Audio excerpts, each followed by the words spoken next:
नमस्कार, आप देख रहे हैं स्टार सिटी न्यूज़। मैं इस वक्त मौजूद हूं रजौरी गार्डन विधानसभा में। हमारे साथ इस वक्त मौजूद हैं भारतीय जनता पार्टी से अमित खरबंदा जी। आइए मिलते हैं, कुछ इनके विचारों पर बात करते हैं। सर, आज का जैसे भारतीय जनता पार्टी का काफ़ी बड़ा कार्यक्रम है, क्या आज का कार्यक्रम? आज का कार्यक्रम मिनिस्ट्री ऑफ कल्चर ऑर्गेनाइज कर रहा है, जिसमें अमित शाह जी भी आ रहे हैं, आपने बताया मुझे। तो ये कार्यक्रम हमारे राष्ट्रीय ध्वज जिन्होंने डिज़ाइन किया है, उस महान आदमी श्री पिंगली वेंकैया जी, उन्होंने राष्ट्रीय ध्वज का डिज़ाइन किया था। तो आज उनकी जयंती है 2 अगस्त को। तो उन्हीं की यादगार में एक कार्यक्रम ये हो रहा है आज। अमित जी, मैं थोड़ा आपके बारे में जान लेता हूँ कि आपका जो राजनीतिक सफ़र, जो दौर शुरू हुआ, कैसे आपकी जर्नी स्टार्ट हुई सर? राजनीति में मुझे बचपन से ही शौक़ था और मैं एक्टिव रहता था समाज सेवा में। तो उसी समाज सेवा को देखते हुए लोगों मुझे चाहते थे कि मैं मतलब पॉलिटिक्स में भी आऊँ और लोगों की सेवा और कर पाऊँ। तो फिर मैंने भारतीय जनता पार्टी 2019 में एक्टिव मोड पे पूरी ज्वाइन करी है। अच्छा, आज आप किस पद पे हैं आप?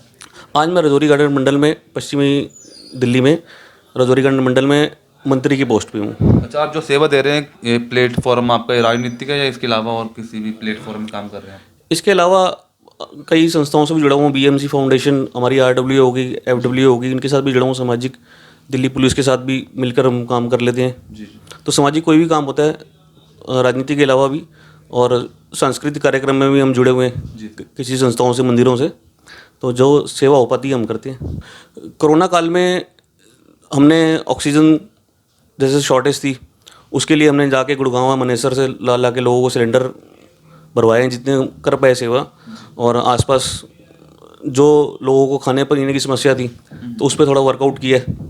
मास्क वगैरह वितरण किए हैं, सैनिटाइजेशन कराई है।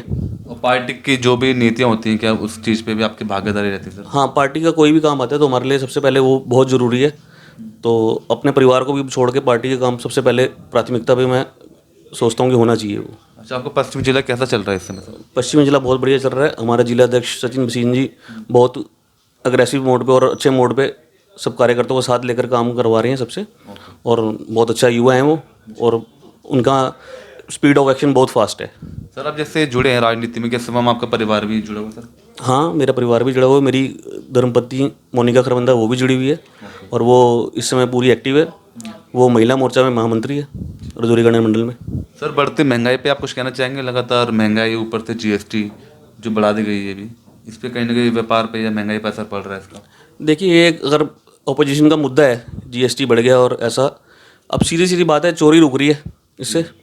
और जिसको बिजनेस करना है, जो प्रॉब्लम्स आती थी, इतने फॉर्म होते थे। अगर नोएडा माल भेजना है आपने, किसी अदर स्टेट में माल भेजना है, तो हर स्टेट की अलग अलग फॉर्मेलिटीज़ होती थी, जिसको व्यापारी बड़ी मुश्किल होती थी। उसे दूसरे देश के, दूसरे राज्य के नियम नहीं पता होते थे, तो वो माल भेज देता था बिल बनाकर, और वो माल रास्ते में पकड़ा जाता था। बाद में पता लगता था ये फार्म नहीं है, ये नहीं है। अब सब पूरे इंडिया में कहीं मर्जी माल भेजो, आपने बिल काट दिया और अपना आप माल भेज सकते हैं। तो सब एक नियम एक जैसे हैं, एक देश एक टैक्स। अध्यक्ष गुप्ता जी लगातार आबकारी नीति को लेकर भी उन्होंने उठाई थी आवाज, केजरीवाल सरकार की नीतियों पे, क्या इसमें भी कोई भागीदारी आपकी? बिल्कुल है।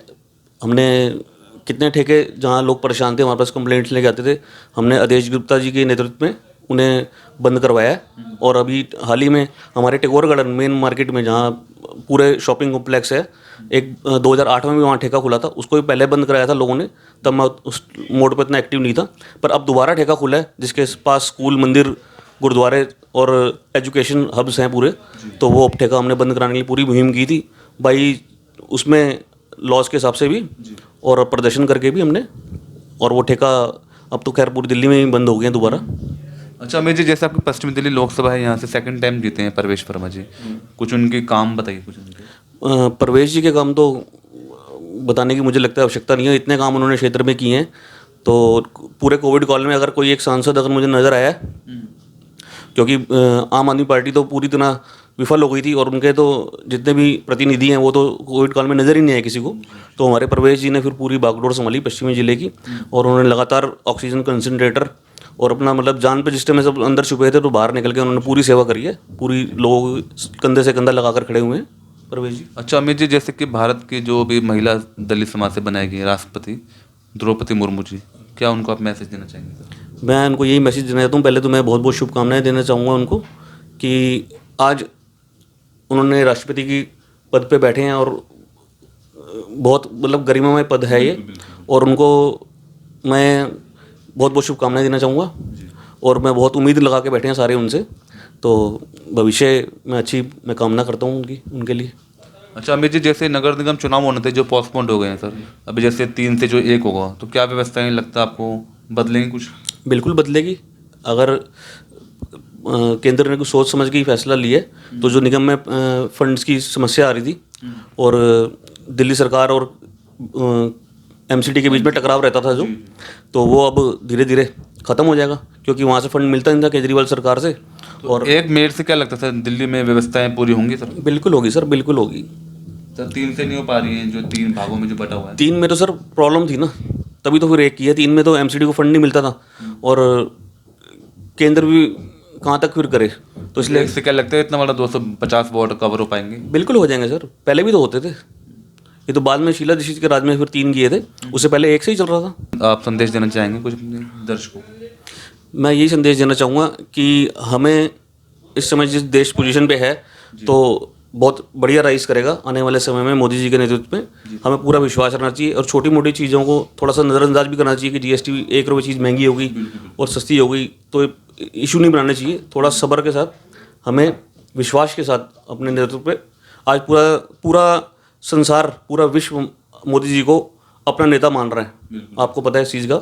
तो हमें भी, हम तो खैर भारतीय हैं, तो हम सबको थोड़ा विश्वास रखना चाहिए, और ऐसे जैसे प्रोपेगेंडे दूसरी पार्टीज करती है तो उसके झांसे में नहीं आना चाहिए, और बस यही संदेश देना चाहूँगा। धन्यवाद सर। तो ये हमारी सीधी बात अमित खरबंदा जी से, स्टार सिटी के साथ मैं जितेंद्र गुप्ता।